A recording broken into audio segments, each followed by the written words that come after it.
Hello, everyone, and welcome to the Operation Miss podcast, where we bring lovely guests on so that our listeners can have everything that they need to show up to pregnancy healthy, go through pregnancy with as few complications as possible, and then thrive after delivery. And so today I am super duper excited because I got to see my beautiful friend, Dr. Rebecca Goldberg, last week. And we decided this week that we had to talk about her birth journeys because we get the I have the great privilege of talking to her on a very regular basis. And I learn so much from her every time, not just as a physical therapist, but also as a woman, as a mom, as a wife. And so I knew that she needed to be on here so that she could share her experience with us. And it just so happened that we had a mom who was facing the same things that she faced during her second delivery. And she was willing to share her story. So I am grateful to have you here. Dr. Goldberg, please tell the listeners about you. So I am Dr. Rebecca, and I am a physical therapist, but I actually came to this kind of roundabout, so it's my second career. And so I look at things a little bit differently than a lot of physical therapists, and I like to think that I'm very creative in my problem solving. So it's about figuring out what you need and how can I help you attain your goals. I have two kids. One is just now 6 months. One is almost 4 years. Oh my goodness, where does the time go? I have a wonderful husband. I live in Decatur, and I have a business where you are PT, but we'll talk about that later. So. Okay. So wait, so first of all, you gave us a teaser. So what was your first career? My first career was actually in fundraising. So if you went to undergrad and the students, they like call you on the phone and they're like, hey, can I tell you about campus right now, and how about you give us some money? So I used to teach them how to do that. Wow. So, and then we did all the mailings, and when you get mailings and your alma mater is like, hey, give us money, that was all me. Yes. Well, but only from my institution, not from everybody in the world.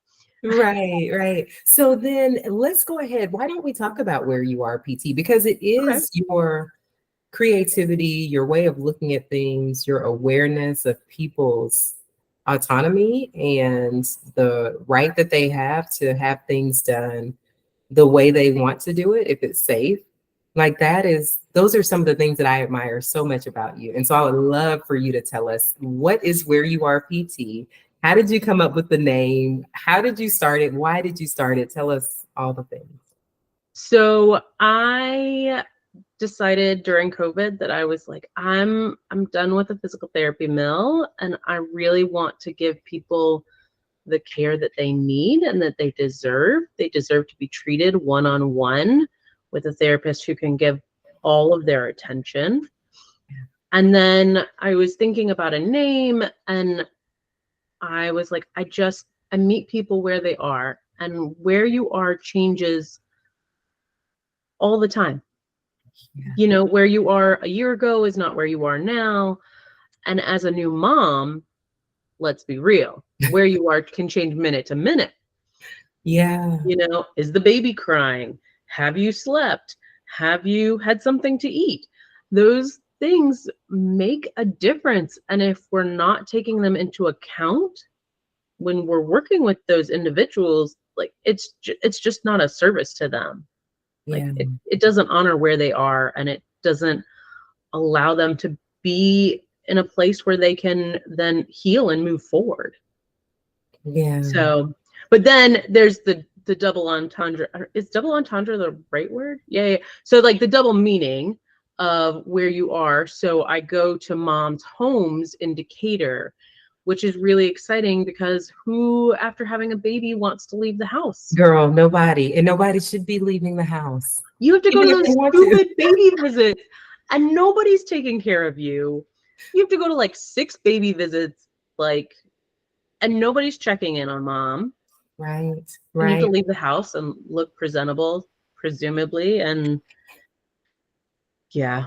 Yeah, it's so good. It's so good that there are more PTs like you just deciding to go to the moms' homes. I think about not just the stress that's put on the mom's body right after her body's difficulty getting back to like homeostasis, just trying to find its way back to how it's supposed to function after delivering a child. And we operate heavy machinery. Yeah, it's so good that you do that. And then can you just, because you didn't talk about this, but can you tell us your fascination with the vagus nerve? I just want you to So, talk about it a little bit because so I it think is it really practice. it goes back to being where you are. Like you can't, in PT school, we learn all about the muscles and all about the nerves and sensory sensation. And there's this whole other side to your nervous system besides the feelings that you touch and making things move. And it has a huge impact on your entire body and your how you perceive things, your breathing, your heart rate, everything. And you can actually affect it. So, we always talk about like fight and flight, rest and digest, but there's also this like social engagement, which is where you really can open up and it's more than just, oh, I'm resting, digesting, I'm healing, but I'm actively, it's like being present in the world, being grounded. And that is where you can thrive. So it's beyond just like rest, digest, survive. It's beyond that. It's really where you just thrive. Yeah. And so I really, sorry for the cat tail. I really think that it's important to address that nervous system.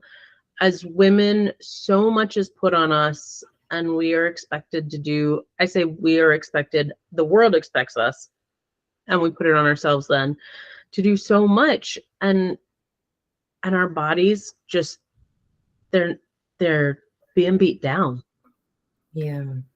Yeah. And so by helping, give your nervous system a little hug and help it to regulate better, then you can be better. You can just feel better. Yeah. I love that. I love that you address that aspect because I feel like when it is ignored and then we go into pregnancy where that system is not as good at doing what it normally does, and we have no tools, that's how we end up going into labor prematurely. We end up running into unnecessary complications and we don't realize how much we can do to impact it. There's so much that is in our control as women, and having feedback, either whether for us it's through a watch, a person, therapist. We just need somebody to say it's okay to say no to those responsibilities. It's okay to not do what the world is expecting of you. It's okay to get help with your older children. You create that space, and it's really a beautiful space to be in. Yeah, and that's why without hesitation, when people say, "Do you know any PTs in Atlanta?" Yes, I don't even care that you're in Decatur. I need you to go wherever the mamas are, okay? And you're just amazing like that. You create that safe space, and not enough women have that, even with their therapists. So, I'm grateful to you for that. Okay, so let's move into these birth stories. All right. Okay. Oh my goodness.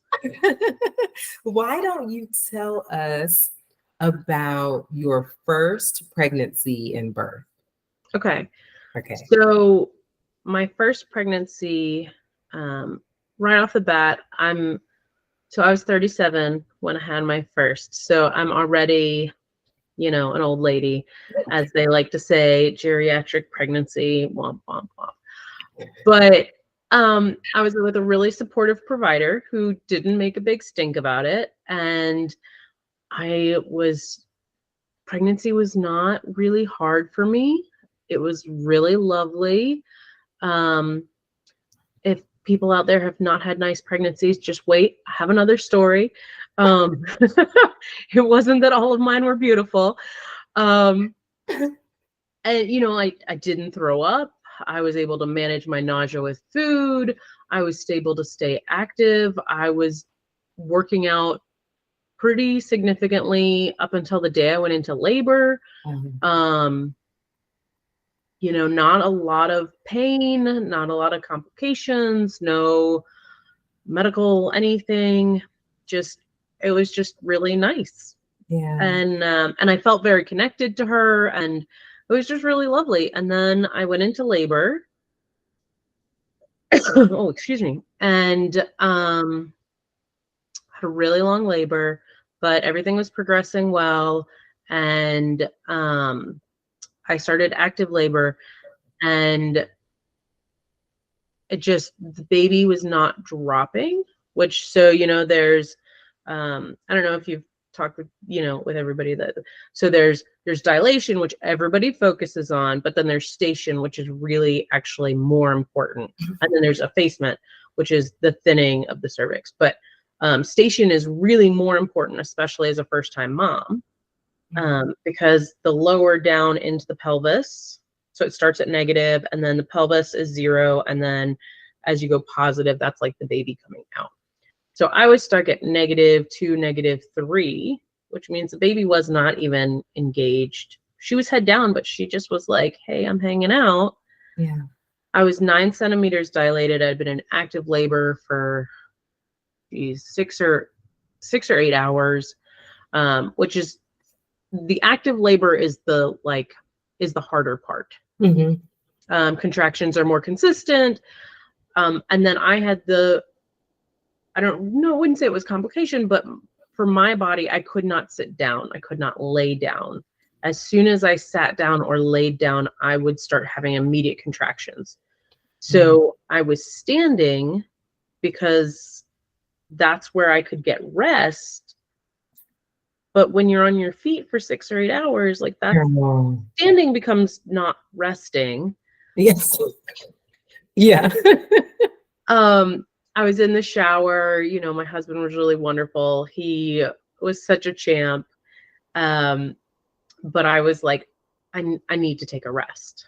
Like, I cannot keep continuing doing this. We tried some short acting pain medication, at which point at about half an hour, when it started to wear off, I was like, oh no, nah, I'm not ready. That was not enough. Yeah. Literally, I was like climbing out of the bed to stand up, and my doula was just like, whoa, you still are on pain medication. We got to make sure that you don't fall, that you can stand okay, you know. And so they were gonna do an epidural. There was this weird thing. They were like, oh, there's a huge bus accident, so all the anesthesiologists are being utilized. Oh my gosh. So it'll be a few hours before we get to see you. So they're like, okay, well, we'll give you some long-acting pain medication before the anesthesiologist gets here, so that you'll be okay. And I was like, okay. So not 45 minutes later, after they've given me this stronger medication, the anesthesiologist shows up. And I am high as a kite. And the anesthesiologist is like, can you sit still? And I'm like, sure. No. I'm like falling over. Like, I can't sit still. I don't even know what's going on. My husband was holding my feet. My doula was holding my shoulders. They did the epidural. You know, it just, and that was fine, you know, and we decided to do a breaking of the waters, which, I mean, knowing what I know now, it wouldn't have changed anything. I know that, you know, like, a lot of times when you break waters, there is a decrease in the baby's ability to tolerate labor, when it's premature rupture anyways. Right. And so that was done, and the baby came down a little bit more, but she was just hanging out at -1. She just would not come down. About 12 hours later, her heart rate started to drop. Maybe it wasn't 12 hours. I don't know. I was out of it. Really, really out of it. Yeah. But her heart rate started to drop, and when her heart rate hit 50, which, you know, normal baby heart rate is like 120 to 150. So they were like, whoa, we're calling it. They wheeled me into the OR. Excuse me. Luckily, her heart rate had stabilized, but they were like, we're not going to chance that again. So they went ahead. They just weren't super rushing, but they went ahead and did a C-section. And it turned out that her cord was really short. And then it was also wrapped around her neck, which is not a bad thing, but it just meant that the cord was even shorter. Mm-hmm. So she wanted to come out, but she couldn't. Yeah. And so so in that instance, I was like, well, I'm really glad I had a C-section. It's not what the birth that I wanted, but it saved her life. Yeah. Because that would have just been terrible. Yeah, for sure. Yeah. So yeah. What a story. It's interesting, and I love that it's so amazing how much we remember about our birth stories. There's a mom right now. She lost her mucus plug last Tuesday. So right now, if you're listening, it is Tuesday again. So she lost her mucus plug a week ago, and she started having contractions that next morning. And she contracted for about 4 or 5 hours, and then the contractions subsided. And because now there's this 3-1-1 rule that you wait until your contractions are 3 minutes apart, they last for a minute, and you have that pattern for about an hour. So she didn't go anywhere. She just stayed home, went to sleep, hydrated, ate, did all the things. And then, but still with the understanding that if her intuition said something was off, or the baby stopped moving around as much as he normally does, then we're going in. That's it. Because like you said, we want a healthy baby here regardless. And so anyway, contractions go away. Saturday, they come back. And so she progressed a little bit more. And between that Wednesday and Saturday, she had a visit, and she was 1 centimeter dilated. Baby was -2. Position of the cervix was posterior, and she was the effacement. She was like 50% effaced. And so even though she had done a lot of work, that was where she was, and it was fine. So Saturday, she has more contractions, and then they went away again. And then just this morning, she started leaking water. So she was out on a hike with her husband. So she's just been doing life as normal at home. Went on the a way hike to do it. Yeah. And then started leaking fluid. So now she's hiking back home because her contractions are about 4 minutes apart. And the reason I say this is a lot of people think that as soon as they feel that first contraction, or if it's going on for a couple of hours, then that means that it's labor. And if you rush to the hospital at that time, then sometimes unnecessary intervention happens, and we don't want that. And so we just want you to know that not every time labor slows or baby doesn't come down is there's something wrong, but it is always worth looking into and then making a decision about what you should do from there. Because I know that when my labor stopped, it started and stopped like that. That's when they picked up on the signs of preeclampsia. And so you never know. It's so good to be able to have providers. The first thing you said was you were with supportive providers. Do you know how many people will not go in because they don't have supportive providers? For me, it's like, just leave. If you can't feel like I can go in, get checked, they're going to tell me the truth, and I can go back home if nothing is wrong, then just change providers. There's always someone out there who does not think 37 is old to have a baby. They've delivered women's babies who are way older than that. And so I'm so grateful for the team you had the first time around. I wish they were still around. Yeah. Because, Atlanta Medical Center, they closed. Yeah. And so where I was with In-Town Midwifery, they had to close. Wow. And I was 20 weeks pregnant when that happened. Now that I remember that. Yes. So scary. Okay. So flash us forward. Okay. And tell us about your second beautiful pregnancy and delivery. I would not use beautiful to describe any of it. So I would say that it must have been the moment that I conceived, the fatigue hit me hard. And I was sleeping all the time. And it just got worse. And then I had nausea all the time. And I was throwing up all the time. And I mean, I couldn't even keep down the nausea medicine. So they were like, well, here's some suppository nausea medicine. And I was like, I don't care. I can't throw it up that way. Okay, let's do it. Like, I mean, and it made a difference. Like, you gotta do what you gotta do. But I was throwing up even into the last weeks. Like, I was throwing up at least once a week at the very end, and it was just like, oh, terrible. And I mean, when you're just in that rough place, like, I couldn't really cook. We were eating out a lot, or we were getting taken a lot, takeout, just because there was nothing there. And my daughter, I still feel really terrible. I mean, there's nothing I could do. I was doing my best.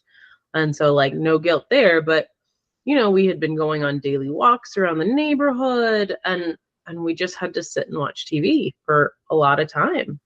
Yeah. And I don't love it, but we have to do what we have to do to honor where we are. Yes. And that's okay. And but so I was 41 at the time when he was born, and at 33 weeks they're like, oh, we have to start having, because of your age, we have to do they wanted to do an ultrasound and a stress test. Mm-hmm.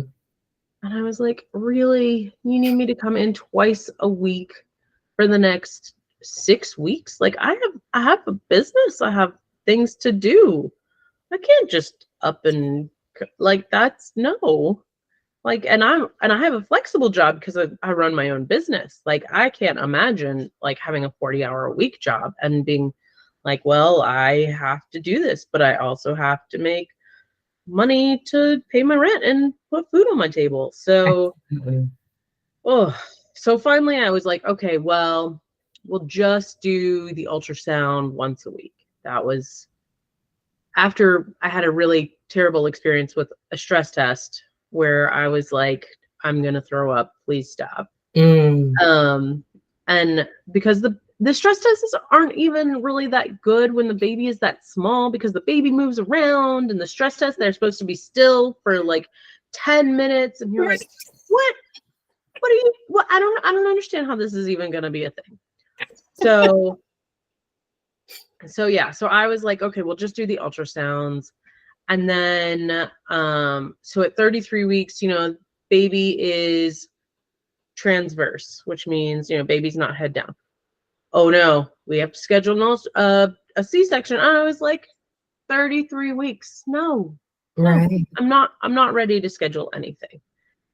So, each week I'm going back and I'm having to have this conversation of like, there's still plenty of fluid. Baby can still flip. He's all over the place. It's fine.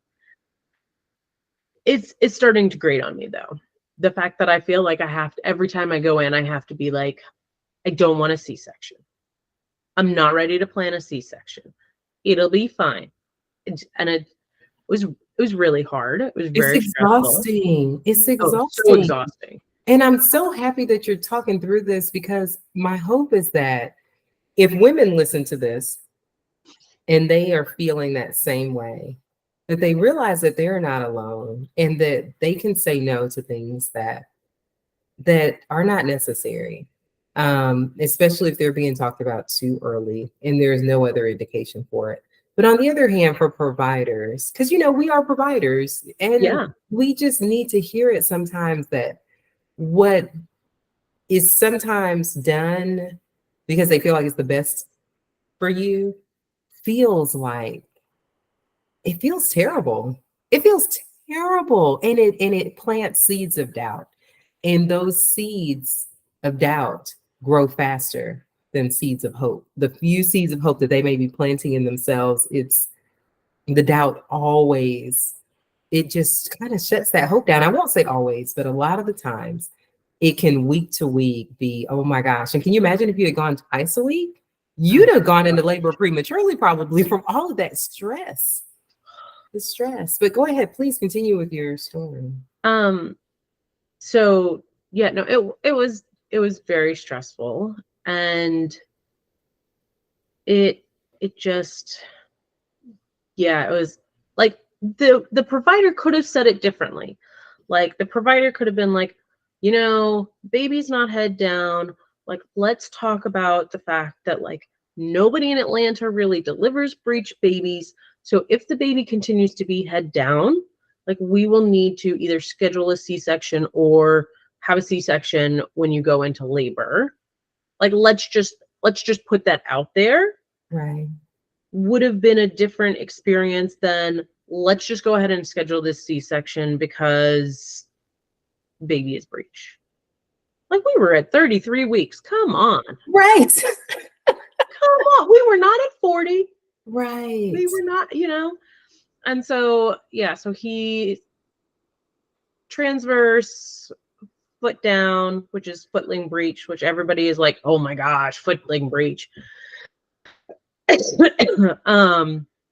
Which is where his feet are down and at your cervix instead of like his butt sitting in the pelvis. Yeah. And he kept moving and he kept moving, and I was doing a lot of things. I was seeing an acupuncturist, I was doing chiropractic, I was doing spinning babies. He flipped head down at 38 or 39 weeks.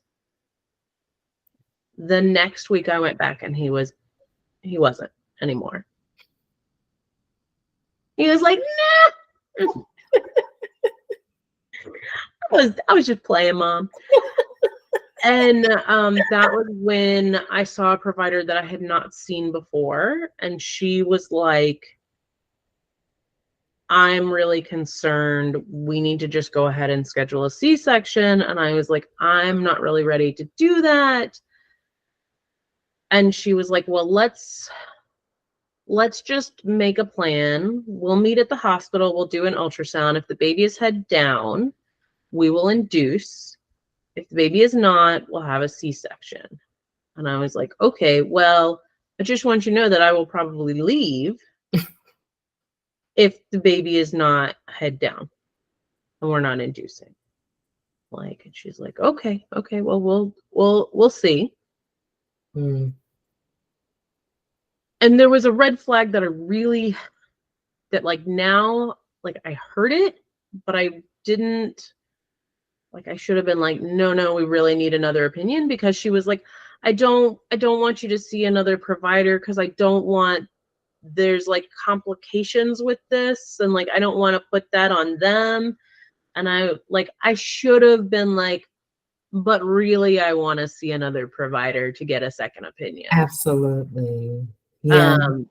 Because that was weird to be like, I don't want to burden another provider with what's going on with you. And it's like, That's such a good point, because I think about sometimes when people go to practices and there are a lot of providers, that's the beauty of having other providers where you can brainstorm and see if you don't want another opinion. Yeah, that is a telltale sign. Wow. Yeah. And then we did end up going to the hospital, and it was like a week later. And honestly, I wish we hadn't gone. I mean, like I'm very glad that my son is healthy and that, like everything went as it did. And in the time, like it was the right choice. Like, but it was also, there was so much pressure. Before we even did the ultrasound, they had me put on the gown and wipe my body down and prep for C-section, and like, no. Yeah. And then we were in there and we're waiting, and they hook up a fetal monitor, and I can tell from the baby's heart rate position that the baby's not head down. Like I know I should have just been like, you know what, let's head out. Because when they put the heart rate monitor, if it's near the top of the belly, then the baby's heart is higher, and so they are likely in a breech position. So, yeah. And then the doctor was like, well, I want to get all the information from the ultrasound. And I was like, I feel like you've already made your decision. Yeah. And she was like, okay, well, the baby's breech. So, we talked about it. And so apparently, so the baby was up here. He wasn't really breech. Like, he wasn't settled into my pelvis. He was hanging out up top. The umbilical cord is then between him and my cervix. So she's really concerned now about cord prolapse, which is where the baby comes down and clamps on the cord as they're coming through the pelvis, which is a real thing and it is really scary, but I don't know the statistics on that. I wasn't like, I did a lot of preparing. I was like, I'm having a VBAC. I am having a VBAC. Vaginal birth after cesarean. That is me. I'm doing this. And I did so much research, and there's so much you can't know. It's impossible. And so, like, that really scared my husband. And she took my doula outside, and like, I thought she was going to tell my doula that she needed to shush in the room because my doula is a little outspoken. But then my doula was like, no, I think we really need to do the C-section. Like, this is not something I had considered. And because she didn't want me to leave and then go into labor and have cord prolapse, which, yes, is a possibility, but also that baby could move. And like, it's not like the baby and the umbilical cord are static in the belly, like in the uterus. Like, that's just not static. So lots of pressure. Meanwhile, my siblings have already been like, just have the baby, just get a C-section. I was so uncomfortable. I was in a lot of pain. I just was not well because I hadn't been well since the moment I was pregnant. My daughter was at my sister's house, and it's like, I don't want to deal with bringing her home and then have to have her go back because she's 4, and that could be really confusing and, just upsetting for her. So I was like, you know what, I can't leave. I was like, I can't leave. Let's just have this baby today. And so I opted to have a C-section, and it was hard. I cried a lot that day, and probably for the next 2 weeks. I say that, I was mourning what the experience that I wanted. Because I had such a hard pregnancy, I was really looking forward to labor, which I know sounds weird, but like, understanding that the body, when you're in labor, the body produces all this oxytocin and all these bonding hormones, and it really creates this beautiful thing that if you embrace, it can be really beautiful and lovely. But then it also helps you bond with your baby, which, because the pregnancy was so terrible, I felt very disconnected from my child. Yeah. And then you have C-section where there's no labor hormones, and like, you don't have that oxytocin rush, you don't have any of that. And so bonding with your baby actually takes longer when you've had a planned C-section. Fortunately, I understood that, and we did skin to skin for days on end. But it was still hard, because with my daughter, I was just like, she came out and I felt connected to her. She was across the room, and I just was like, I know what's going on with her. Like, we're in communication already. And for him, it was just like, if he was not with me, and even when he was with me, sometimes I was just like, we're not speaking the same language. It was weird. And it was hard. So, there was that too. So, yeah. I just think that, number one, for women listening who may have had a harder time bonding, thank you for sharing that. Like, I was listening to a podcast the other day, and there was an OB and a midwife, and they were talking to each other about the downsides of a cesarean. So everyone talks about the benefits. And when you go into the office, they're going to tell you all the benefits. But one of the things that the male doctor says is the medical model doesn't take into account how a woman will feel after a cesarean delivery. And he said if they did, I think a lot less of them would be done because all you need sometimes is time. Like you said, I think the happy medium, which will cost the medical industry the most money, would have been to let you stay at the hospital and watch the baby. Like, what's the harm in just watching and Yeah. seeing what happens? And then both of you together could look and say, okay, now it's time. Or Yeah. cord moves out of the way, baby comes out, and then you're both happy. But it's like you didn't Yeah. get to have those choices placed before you. It was when you prep someone for surgery before you do the ultrasound, do you know how much of a letdown? Like I like Rebecca, that makes me, you didn't share that with me before the podcast. It makes me so sad because it is to me, your provider believing in you makes all the difference in the world. So then if something doesn't go the way that you want it to go, you know that everyone was rooting for you.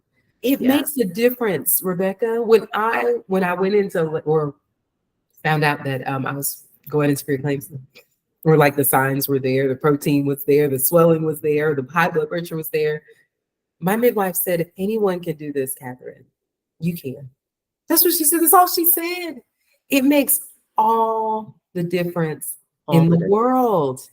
And so I love when I heard you say doula from first pregnancy to second, I was going to ask you, what made you choose to have a doula? And and even like all the people you decided to have on your team, you at least had people that you knew they are rooting for me. For Yeah. midway for your midwifery clinic to like just shut down, I cannot imagine that. I cannot imagine that. But so Yeah. what made you say, okay, I want to doula the second time around? So the first time around and really the second time around, the doula was less was for me, but not in the way that I would say. Okay. The doula was for me in that if my husband needed something, I was not the one doing it. Gotcha. If he needed to go to the bathroom, then he could go to the bathroom. Somebody would still be there with me. He would feel comfortable. He would be able to go get something to eat, step out, have a phone call with his family, with my family. But then that just like somebody also having eyes on him and being like, you know what, go get something to eat. Wow. Because I was like, I can't do that. I mean, that's normally what I do. I'm like, hey, Craig, you need some food. It's been a few hours. It's dinner time. Eat something. But I was like, I need to be focused on what I'm doing, which is birthing this child. And Yeah. I need to not have my focus taken away by anyone or anything. Yeah. Wow. So that was, and then, I mean, doulas are wonderful, they provide support and knowledge and experience and they decrease C-section rates. Like what? Why not have one, right? Yeah, Yeah. exactly. Oh my goodness. Okay. Okay. So you have already given a lot of amazing insight into what happens emotionally in a woman. What advice, as we kind of close out, what advice would you give to a mom who is let's say at the beginning of her VBAC journey? What would you say to her to prep for all of the things that you experienced? And then on the other side of things, from a provider lens, what would you, if you could give something that would have made your experience better? So that if they are looking to become better providers and are listening to this, because I become a better provider when I'm around you, because of how much grace you give to, I mean, when I listen to you, it's like, you don't have to do anything you don't want to do. It doesn't matter what that is. It doesn't matter what phase of life you're in. Just do what makes you happy, you know? And Yeah. like, it sounds simple, but it's so hard to do, right? It's so True. hard to do, but you create that environment. You make women feel like, okay, I can do what I want, when I want, how I want. And we have not even talked about your breastfeeding journey, but like, we can do what we want, and Yeah. you can bond, and you can create the experience that was taken from you. Like, you can create that. You utilized your hormones because you knew how to do that to bond with your baby. Yeah. When you can't breastfeed after all of that, like, how do you cope? Not that you can't, there are women who do it, right? But Yeah. you were able to create that experience because you chose to, because you knew. So Yeah. please, like, whatever you think you need to share right now, I'd love to hear. Love to hear it, love to learn from you. So I would say for anybody who is trying to have a feedback, I would say find somebody outside of your midwife, of your OB, who can just be a lens to help you view things differently. And I always tell people, start with your surgical medical report from your C-section. Have, whether it's your doula, whether it's a PT, whoever the medical person that you want to go to, somebody who has some knowledge of the birth experience, sit down and go through that medical report and see what they really said. What did you hear? Like, because, verbally, what did they say? Did they say, oh, your pelvis is so small and da da da da da? But then what did they write in their notes? Because that can be really informative as to why you needed the C-section in the first place. Because if it's, failure to progress, well then, okay, that's information. But then that person hopefully can then help you see that lens of like, what does failure to progress mean to the medical system? Yeah. But what do you think what do you think it feels like? Because it feels like failure of my body to give birth, which is not what it means at all. It means you did not fit into the timeline that the medical system says that you should, which is based on like a whole bunch of bogus science anyways. But that's besides the point.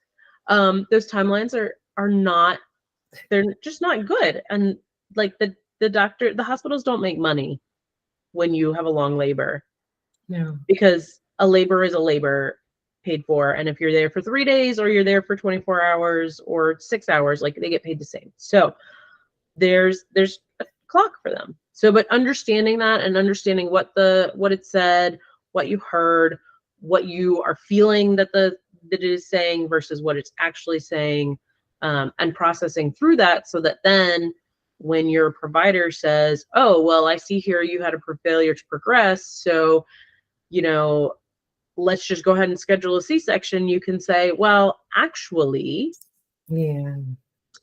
here is what I want to do.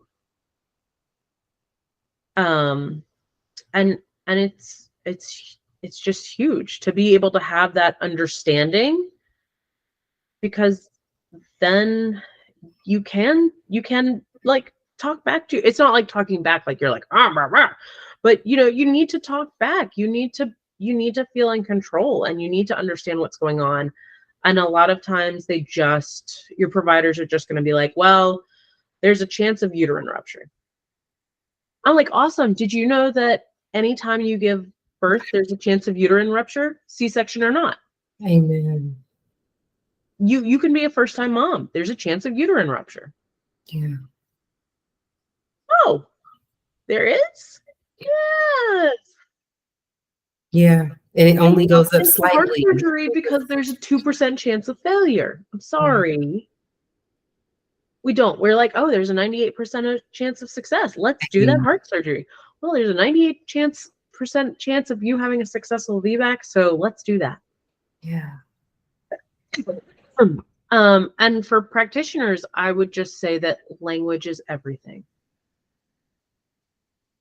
Like the way that we talk to people is so important.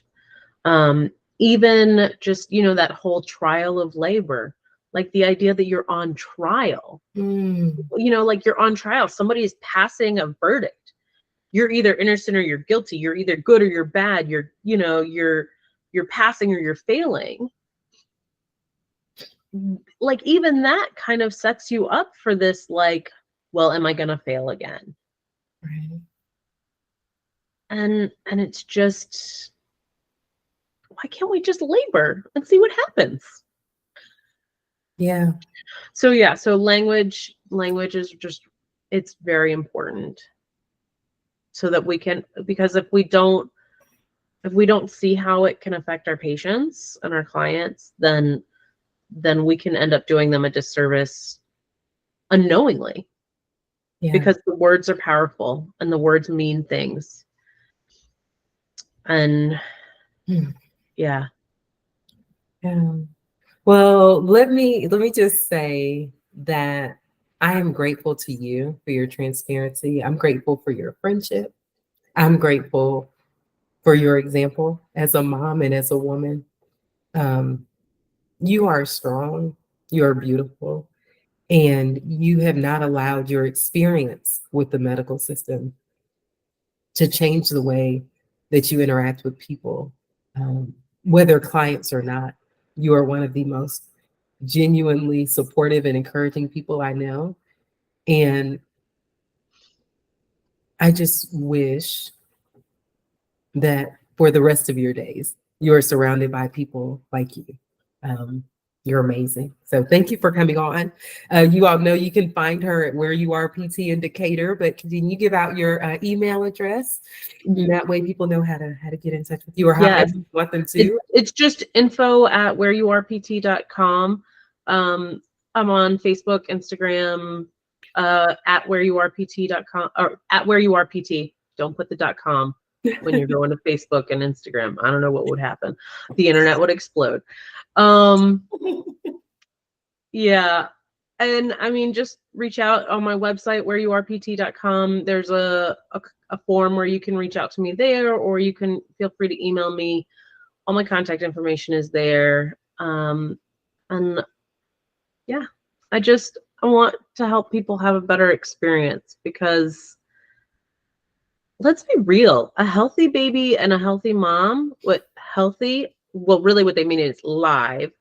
Yeah. That's a really low bar for your experience. It's a stupidly low bar, and we deserve better. Amen. Amen.